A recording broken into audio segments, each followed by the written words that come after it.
that.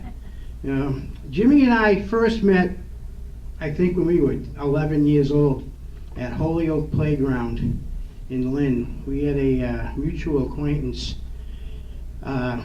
His name was Tom McGovern. And Tommy used to drag me down to Hood because, as he put it, teams that I play for need a good butcher man, and you'd be the guy. I didn't even know what that meant until he told me it meant you had to bang into people. You know, basketball, the non-contact sport. Anyway, I go down there, and who's down there playing basketball? Certainly playing a whole lot better than me was Jim Ridley. So I've known Jim that long. Didn't really get to know him, though, until I got on this circuit and he was coaching basketball at Lynn Tech. I loved covering his games because he taught me a lot about basketball, just in the things he said after the game. I saw the way he nurtured and guided his successor, Marvin Avery, into some of Tech's greatest athletic achievements. And I always like to see them together because I know the great work they do with the AAU girls basketball program. He certainly was a great father and mentor to his daughter Helen, who is now an assistant basketball coach at Mexico and doing a marvelous job there. But most important, anybody I ever talked to who said that they knew Jim from schools, everybody said he was a great teacher. I've never met anybody who had him in any subject who said anything but Mr. Ridley was great. Mr. Ridley was one of my favorite teachers. And you know, we're here because of sports and because of, but you know, the other half of this award is students. And if there's any coach and any adult that I've met in my lifetime who best marries those two terms, it's Jim Ridley. He was a principal at Breed Middle School in Lynn, director at Lynn Tech, and then he got dragged out of retirement to become the principal at St. Mary's. And similar to his teaching, everybody you ever talked to has just marveled about what a great job Mr. Ridley has done at his various schools. So I would like to, it's an honor for me to present this award to Jim Ridley.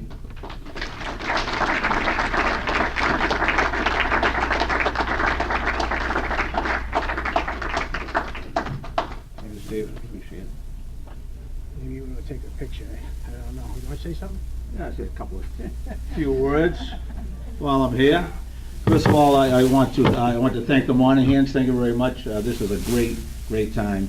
I want to congratulate Andrew and Jenny, and I also told Jenny and her mom earlier that I got a text from Coach Newhall from St. Mary's, and he said he wanted me to congratulate Jenny because she finally graduated and she won't be bothering him anymore about playing those games. Okay. Again, you know, I want to thank my wife, my family, Helen, and my daughter Lily, for supporting me all these years. And again, you know, to the two student athletes, a couple of things. Never apologize for being smart. Never apologize for being good. Do good things you already have. Continue that journey. It's a great journey through athletics and again through academics. Right? It's very important that you take care of both of them at the same time, as you already have been doing. Continue that journey and you're going to have a great life. Thank you very much again. And I want to see those gold medals.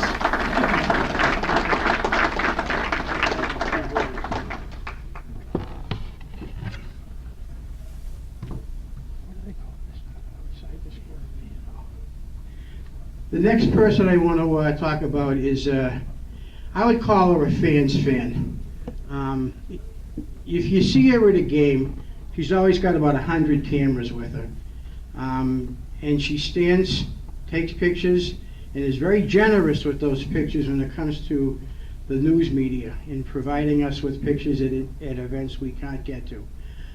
She is unfailingly willing, if we call her up, to ask her to give us a hand, to do so. She has never, ever said no, as long as she's going to be at a game. I know the people at Bishop Fenwick in Peabody and the Prep, St. John's Prep. And she's a fixture at an awful lot of their games. And we've gotten some great pictures from her. But she does this mostly because she loves it. She, in the times that I've taken her to and from events that she's been taking pictures at, she can rattle off names of the people who have played for the schools that she follows, what they do now, some of the circumstances in their lives and everything. So she really, really studies this, and she loves this. And to me, she fits the definition of fan. One of my favorite stories about Rose, and she's probably going to hit me when I tell it, is that we were up at Pingree for a Thanksgiving Day game between Fenwick and Pingree. And she's standing on the sidelines taking her pictures. And the play goes that way. And the kid, I believe it was one of the Fenwick running backs, runs out of bounds and completely bowls her over. I mean, and it was it snowed, and the field was all mud, and it was just, anybody who fell on that, I would have certainly expected them to say, that's it for me, I'm going home. But Rose got up, dusted herself off, and finished taking pictures of the game. He gave us some pretty good ones, too. And I'm sure she gave Phil some good ones as well, because she's been generous with both of us. Anyway, the fan award for this year goes to Rose Raymond.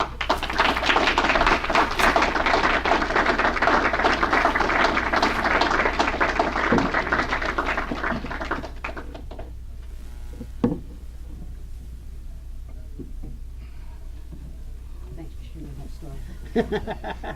Yeah. Thank you. You want to say anything? No. No? Oh, All right, here. just want to say hi to everybody. Thanks. I'm not a public speaker. I'm a joke teller, but I won't be telling any. Jenny, congratulations. Andrew, everybody here, thank you for having me. I can't believe I'm at a loss for words here. But I remember that football game. And, I didn't see them coming, but, the kid, all of a sudden they changed direction. About 8 of them slid into me. But I said, I just said, I'm fine, I need help getting up, can't kneel. And I said, I'm tough, I rode a motorcycle, And they said, we don't have any doubt that you're tough. But I wanted to see the video, but they would never show me. But anyway, I'm still here, I love what I do. Thank you, everybody. Have a good day.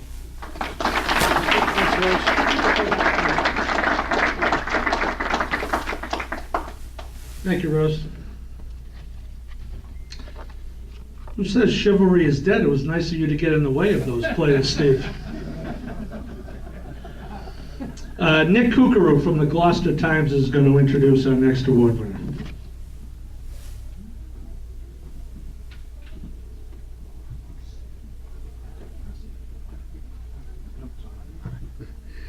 How's it going? I'm here to present the Lifetime Achievement Award in the schools. This goes to the recently just about retired Rockport Athletic Director, Mary Ryan, who has just been around doing a great job for a long time. Field hockey coach. She'll still be coaching field hockey in the fall, doing good things there with the Vikings. And yeah, Mary's about as dedicated as it gets. Tough job as an AD, is one of maybe the smallest school in the area, but the Vikings are they're always competitive. They're always out there giving it their all, and Mary has always put every sports team in a position to win. They are probably one of the most well-coached programs across the board in the state. And yeah, so that's Mary Ryan.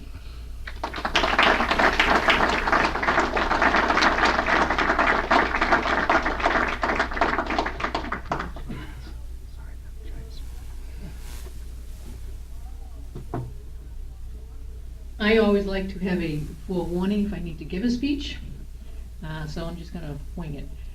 Thank you very much to the Moynihans. Congratulations to the student athletes and the other award recipients. I think a common theme of today is it takes a village. Whether you're an athlete, a coach, an athletic director, a parent, I think we're all here to make sure that our student athletes get a great experience, learn life lessons, and carry those on in their futures. And I do hope that Andrew and Jenny, you can have a profound impact on students, younger kids, and you probably already have in your local towns. Again, I thank you very much. This one for the school. One for you. Thank you, Mary. Okay, I think we're at the main event. Adam DeBagis is the Fenwick girls basketball coach, and I'm pleased to bring him up to introduce to you our female student athlete of the year. Coach?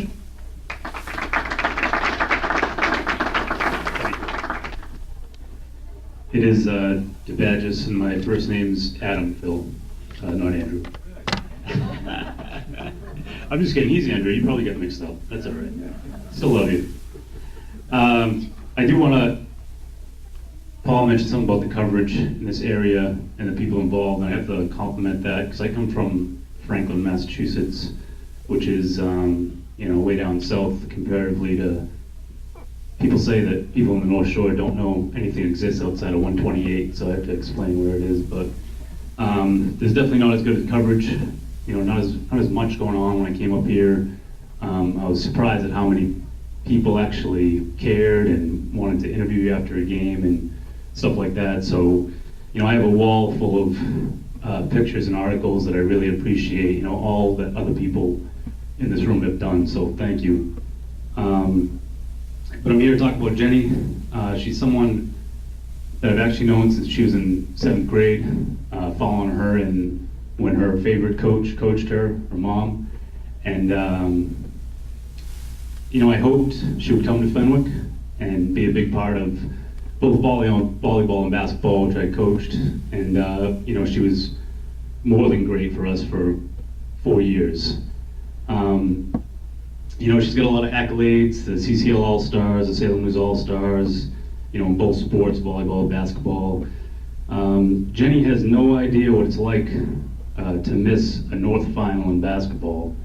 Some people never play in tournaments, but Jenny, and I'm saying this because she's the reason for that. As a leader, as a player, led our teams to that. And that's the big thing about her. She's a great athlete, obviously tall, and that helps in both those sports.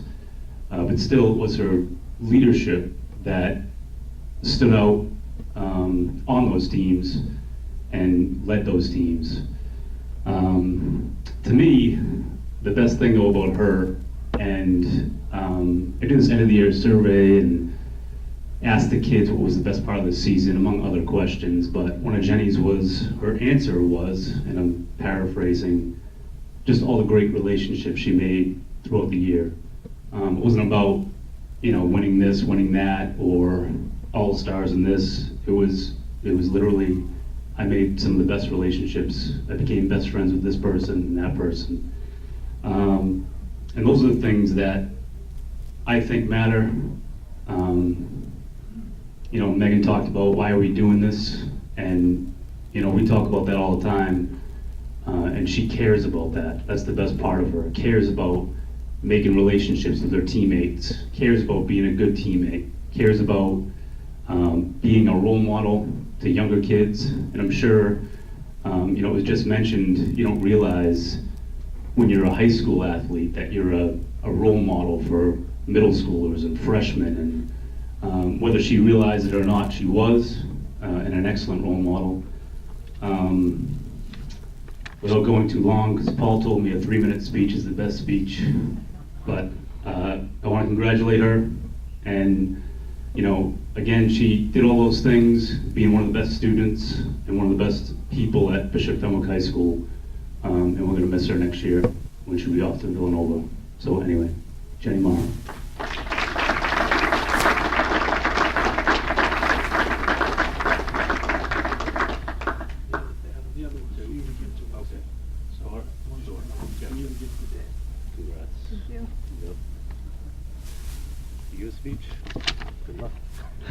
I want to thank the Moynihans for choosing me. It's really just like an honor to be up here. I had all the student athletes in the area. I've got the honor of meeting a lot of them recently, and it's just really great to be chosen. I also want to thank my coach for, among all the suicides we ran, he taught me a lot about leadership and discipline and really pushed me to be the best player I can be. I also want to thank my entire family because we had a lot of games that were filled in the fan section, but you guys were always my favorite people there, especially my mom, who was always She was always there, especially after the games when it was 9 p.m. and I had 4 hours of homework to do. And she would stop by Dunkin' Donuts, get me my iced coffee, and stay up with me as I stressed out about everything. I'll miss you guys a lot next year, and thank you again so much.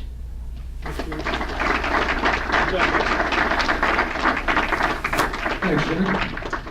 And I'd like to ask Josh Wedge, the lacrosse coach from Hamilton Wenham, to come up to introduce us to Andrew. Before I start, I had no idea what a big award this was before I showed up today.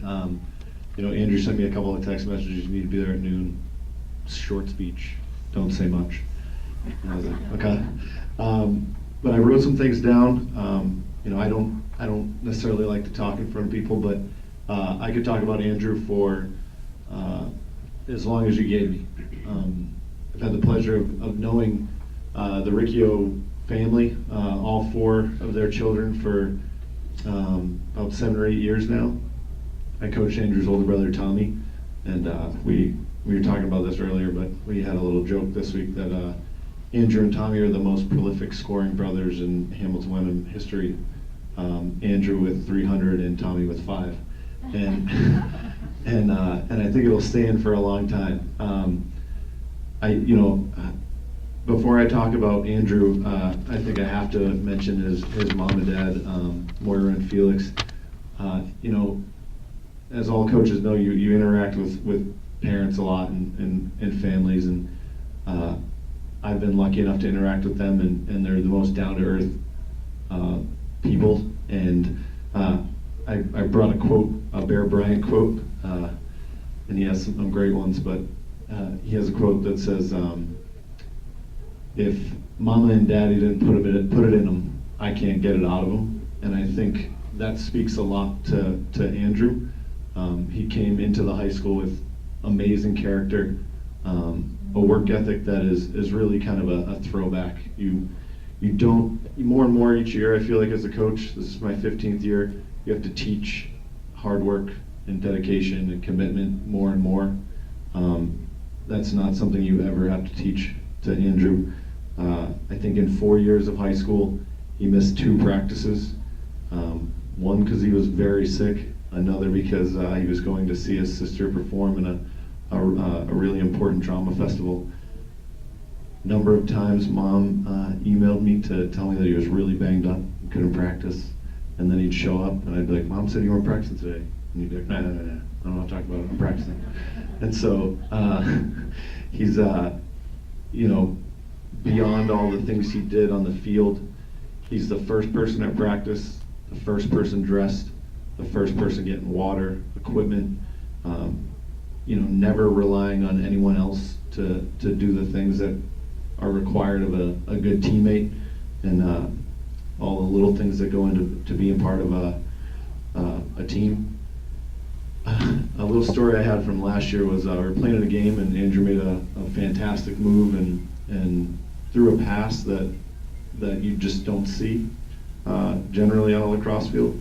And I heard a kid behind us who didn't play very much say, I would pay any amount of money to be able to do that. And I couldn't let it go because it bothered me so much, and I turned around and I said, that's free. All that takes is time and effort, and that's what he's put in, and that's why he can do that. He's never been about making excuses. He's never been about would-haves or could-haves. He knew what he had to do, and he did it, and he worked hard every single moment of the time he was on the field for us. He, beyond being a very skilled player, he's one of the toughest kids I've ever coached. Like I said, he never missed practice. 4 years, missing 2 practices is pretty incredible. I miss more practice than that. So, kids today talk about, yesterday we lost our playoff game and our season is over. And the only thing that made me feel good and not completely devastated about the loss is that Andrew was able to get to 300 points yesterday.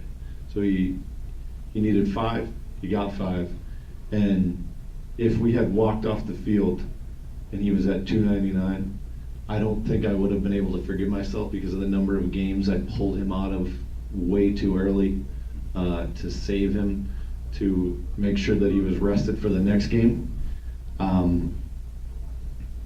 He, like I said, this year we had, some issues. We lost a whole entire bucket of balls in the first game of the year. Any coach, if you went to a game and you got on the bus and you got home, it was a 2-hour drive away. We played at Norwell. And I'm looking at the equipment when we're about to get off the bus, and I said, "Where are the balls?" And everyone's just sort of looking around. I am sure that Andrew carried 9 other things onto the bus, and it was not him that forgot the balls. But it just goes to show what he is as a person, more than what he was as a player. His leadership, his dedication, his hard work, and his commitment is something that we are going to have a really hard time replacing beyond what he was as a player. Thank you.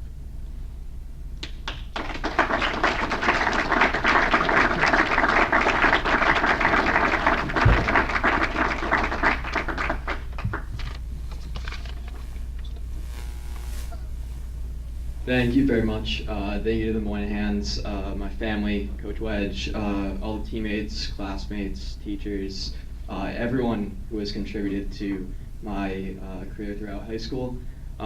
It's truly like a blessing and an honor to be up here among the crazy amount of student athletes that are in this area, and it's special, and I couldn't have done it without all those people, so thank you. Thanks, Andy. Thank you, Coach Wedge. Adam, thanks very much. Great job. And thank all of you. I end this every year. I'm going to bring Gerard up to finish it off, and I think he's got a little something for the student athletes. But I end every year by saying, the program grows and succeeds by not only the hard work these guys do, but spreading the word. So those of you who are involved with schools, the more we get nominated every month, the more chance we have of getting great kids like Jenny and Andrew at the end of the year, and equally importantly, not missing out on a great kid along the way. So thank you for your attention, and Gerard's going to take you home here. Thank you, Paul. There's just a couple of things that I want to do before we adjourn. And the first thing is I would like to, and so you'll all join me with this. This was one wonderful luncheon, and we always thank the people from Salem who make it possible. Thank you, and